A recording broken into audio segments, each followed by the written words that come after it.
भाजपा के मथुरा जनपद प्रभारी मंत्री सतीश महाना मथुरा आए। इस दौरान उन्होंने पीडब्ल्यूडी गेस्ट हाउस में भाजपा कार्यकर्ताओं के साथ मुलाकात की और संगठन से संबंधित विभिन्न बिंदुओं पर चर्चा की। जिला योजना की बैठक में भाग लेने आए जनपद प्रभारी मंत्री सतीश महाना ने सरकार की उपलब्धियों को गिनाया।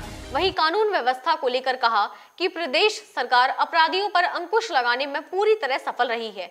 भविष्य में भी अपराधियों के खिलाफ प्रभावी कार्रवाई जारी रहेगी। यहाँ पर 3 वर्ष उत्तर प्रदेश सरकार के पूरे हो रहे हैं परसों, और इन 3 वर्षों के अंतर्गत जो उपलब्धियां प्रदेश सरकार ने करी हैं, इससे जनता में एक विश्वास बढ़ा है कि अगर प्रदेश को प्रगति के पथ के ऊपर कोई आगे ले जा सकता है तो भारतीय जनता पार्टी की सरकार ही ले जा सकती है। और विशेष रूप से आदरणीय प्रधानमंत्री श्रीमान नरेंद्र मोदी जी के मार्गदर्शन में चल रही उत्तर प्रदेश की सरकार, जो माननीय योगी जी के नेतृत्व में चल रही है, जन कल्याणकारी योजनाएं जनता तक पहुँचे हैं, ये प्राथमिकता थी। हमारी सरकार आने के बाद एक विश्वास बढ़ा है। विशेष रूप से आम आदमी को लगता है कि उसकी सरकार बनी है। मेरे को विधानसभा में 30 साल हो गए। 30 साल में विधानसभा में कहा जाता था कि एक विधायक 10-10 नाम दे दे जिनको मकान दिए जाने।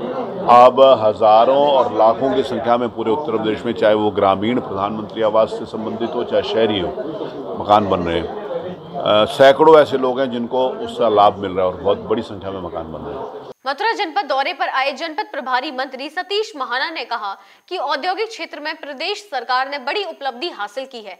सरकार उद्योगों को बढ़ावा देने का काम कर रही है। हमारी सरकार आने के बाद एक बिजली की जो समस्या पूरे प्रदेश में रहती थी, खत्म हो गई। पिछली सरकारों में 5 जिले चयनित होते थे, चाहे वो सपा की सरकार हो चाहे बसपा की सरकार हो। सपा की सरकार में 5 जिले दूसरे होते थे, बसपा की सरकार में 5 जिले दूसरे होते थे।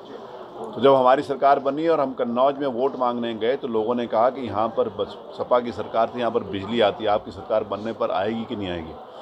आज हम बड़े गर्व के साथ कहते हैं कि 5 जिले वो जो सपा के थे और 5 जिले वो जो बसपा के थे, उन सारे जिलों को मिलाकर 75 जिलों में बिजली आती है। आज हम इस बात को बड़े गर्व के साथ कह सकते हैं। प्रदेश की कानून व्यवस्था में अपराधियों के मन में भय है। अपराधी डर रहे हैं। अपराधियों के अगर उन्होंने अपराध किया तो उनकी जहाँ पर उपयुक्त स्थान होता वहाँ पर उनको पहुँचाने का भी काम किया है। नियोजित कहते हैं कि ऑर्गेनाइज्ड क्राइम पूरी तरीके से बंद है। अनऑर्गेनाइज्ड क्राइम के अंतर्गत कोई 2 परिवारों में व्यक्तिगत कोई झगड़ा हो गया, कोई लेन देन का बात होगी तो वो हो सकता है, उसके ऊपर भी सरकार सख्ती करती है। लेकिन ऑर्गेनाइज्ड क्राइम पूरे प्रदेश में किसी भी प्रकार से नहीं हो सकता।